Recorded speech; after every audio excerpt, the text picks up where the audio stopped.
Hello, Bryanna. This is Dr. Reddick. Thanks for allowing me to do the evaluation on you. Today, we're going to look at your hitting inhibitors as well as kinematic sequence on the 3D scanning.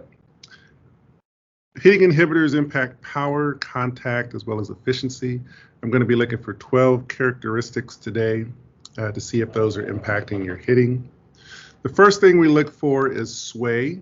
Now, on this, I turned on the recording a little bit too late, and so we evaluate this via your negative move. So that's any move away from the pitcher, and you actually already made your negative move when I started. And so the key thing is I draw a line straight up your outside ankle to see if that knee crosses that line on the way back, and it clearly doesn't. So there's no sway. The next thing we look for is loss of posture. So we take the negative move to heel plant. So on your negative move, what we want you to have is a forward posture. And so when we do that forward posture, we draw a line from your nose to your waist. We want a bit of a forward bend. As we take you to the ready position, which is really kind of toe touch, we still want you to have somewhat of that forward lean. And so if we go here to here, to your waist, we're starting to see a little bit of that forward lean. And actually, I'm going to take this a step back. So on your toe touch, and the challenge on your toe touch, the question is, where is it? Because you actually touch here, and then your foot rotates. I'll move this line there. So about 90 degrees. And then at toe touch or heel plant, we actually want you leaning the opposite way. All right, so I would say loss of posture, I would say there is no loss of posture. Maybe we want a little bit more forward lean on negative move to toe touch, but overall, this is good. Next thing we look for is what we refer to as dead hands. And so we take the negative move, which again, you're right there at the start, and we take you all the way to the toe touch position. And what we're looking for is separation of the hand, say, from your nose or your front eye. And so at that far negative position, we'll say, I'll do the base here. Let's see if my mouse cooperates. To your eye, all right? And then as you get to the toe touch position, which again is where we're gonna call this, the big question, is we actually wanna see separation of those hands, all right? And so again, the question is, where do we identify toe touch for you? Is it here on that initial move? Is it once you start turning? And there's heel plant. So I would say there may be a little movement, but not a lot of movement. We want pretty significant movement. And sometimes what we see is that some of the hitters will hold the bat a little bit closer to their head. And then when they make that negative move, should say when they make the negative move, the bat is closer to their head, and then think of it as they get to this point, they stretch it out to this area, and that creates elasticity, which creates power. Next thing we look for is what we refer to as loss of base, and really just checking your balance. And again, it's a little tricky because where do we call heel toe touch? If we call toe touch there, we would actually say you have a loss of balance. So one thing we look for to see if your back heel is up, which it is not, but then we look to see where your knee is pointing at the time of toe touch, and if it's pointing towards the camera, we say you have a loss of base. And that could be a weight shift issue that can impact your swing. And also, it just says you don't have a sound base as you're going through the motion. Now, if we do move forward and say, all right, maybe this is toe touch, Again, you still see that your knee is facing forward. We actually want it facing out at least 45 degrees. Back heel is still down. Now when you get to heel plant, even when you get to heel plant, that knee is facing forward. And so we want to see a little outward turning of that knee. Kind of think of it going towards first, probably towards the second baseman or so. And that gives you just a powerful, a stronger base. Now on your exam, you did have a little bit of tightness with your hip internal rotation, so that could be playing a role in that. The next thing we look for is what we refer to as gate swing. So we take it to the toe touch position, which is roughly within this range. And what I'm looking at is your elbow. So we have you go, and I want to make for sure that that elbow doesn't get stuck on that hip. And so you can see when I'm looking at it for a few frames, kind of get stuck maybe for like 2-3 frames. So let's see, elbow, 1, 2, 3. And what it is the elbow is, kind of think of it stuck on the hip rather than traveling past the hip. All right. And so we call this a gate swing, and that can affect your sequencing. And we'll talk a little bit more about that when we look at your 3D analysis. So we do want to see that elbow tracking past the hip, and think of it not getting, not moving with the hip the entire time. So that elbow should start to pass that hip on the swing. Next thing we look for is flying elbow. So I take it to the toe touch position. Again, depending on where that is, we want that elbow inside the hands. Other thing we look for to see if you have a push, which we take it here for a few frames.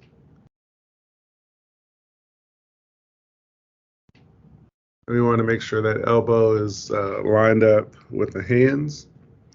We also want to make sure you're not dumping the barrel. And so at toe touch, you want to make sure your hands are furthest away from the pitcher compared to the bat. So doing well on that standpoint. See if you're drifting. So in golf, we'll call this a slide. So we get you to the heel plant position. We draw a line, kind of roughly on your front hip there. We want you rotating around it, which you do nicely. And we already talked about the push there. All right. And so next, I'm going to go to the rear view. Over down here. And two things we look for here is loss of space. And so I'm going to take you through some negative moves. So you do have a negative move there. Kind of going forward, I'm going to draw a line down your glutes there. And we don't want you to come off of that line. And the reason that's important because you want to maintain as much space for your hands throughout the swing. And so we go to positive move all the way to the contact position. And you see how you're coming off that line. And so when you're coming off that line, you have less space here to move your hands. And so this goes back to pelvic rotation and just kind of the movement flexibility of the hips. So this can be addressed. Sometimes it's a technique issue, but usually it's a physical issue. And that's something that we can address with corrective exercises. The other piece is casting the hands. And so I take you to the toe touch position. Take you back here. Take you to the toe touch position. And we want this lead hand inside the elbow all the way through heel plant. So you're going, heel plant. So you're good there. There's no casting of the hands to where you're throwing them out in front of you. Next, I'm going to switch over to the 3D analysis. And here we're primarily looking at sequencing. And again, as I mentioned before, you do have a negative move. I missed that on the other video. But as you can see, any movement away from the pitcher, and you've got a little bit there. And so we're good with that, and you definitely have a good weight shift moving towards the picture on this angle. The main thing we look at for, well, I should say two main things we look at on the 3D analysis is your X factor. So if you see here, let me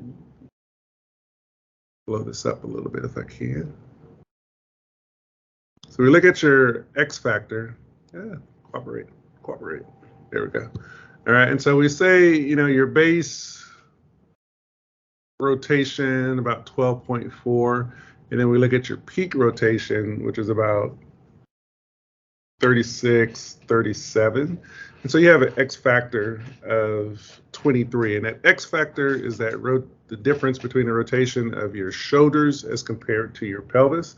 Ideally, we want you in a 25 to 35 range. So you're not far off, but you have a pretty good X factor. Now, this is, for me, probably the most important graph here, because it lets me know about your sequencing. And when we sequence, so the orange line here, sorry, I don't think I can get this piece off. So the orange line here is your pelvis, all right? And so your pelvis should fire first. Second should be this green line, which is, you can say, your thorax, your shoulder.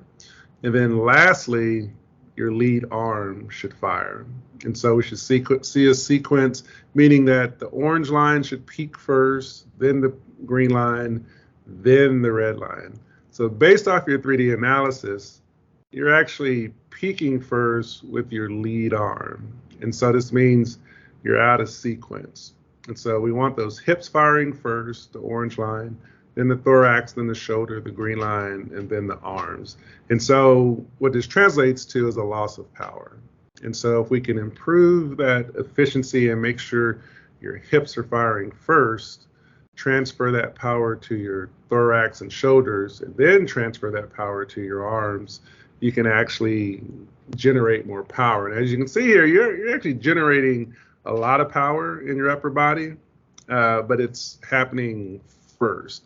And I guess the thing is, you might be able to generate more power if you have it in proper sequencing, meaning coming from your hip, thorax, and then your upper arm. So sequencing is very important. And let me see, let me go here. And so if you look at your video, and so if we follow the graph on the left as well, you can see a lot of movement in that upper arm, which is perfectly fine, which is what we want velocity-wise, but you're peaking first there, all right? And so that means your hands and the bat are getting out in front of your hips and thorax, just slightly a little quicker than we wanted, all right? And then you can see here, if we go to your pelvis and kind of your thorax and shoulder, what the graph shows us is that they're peaking at the same time. They're fairly close. I couldn't quite tell which one was actually peaking first. But if you see here at this bottom part, they're probably peaking right at the same time. So that means they're turning together rather than the hips turning first, then your shoulder, your thorax and shoulders, and then your arm, all right? And so it'll be very important as we work on your corrective exercises that we address sequencing. And sometimes what happens with the sequencing, once you get that physical improvement, meaning we work on the pelvic rotation of your hips, the internal rotation of your hips, kind of think of it improving your flexibility, mobility, many times the sequencing falls into play. And you'll notice that you'll be having better contact on the ball, better power when you hit, and definitely more control. All right, well, thank you. And we'll be giving you your corrective exercises shortly if you haven't already received them. And then what we'll do is we'll repeat the videos in about 6 weeks, at least for the kinematic sequence. But for the hitting and the 2D analysis, we can do those at any time. All right, feel free to let me know if you have any questions. And again, we appreciate you working with us. Take care.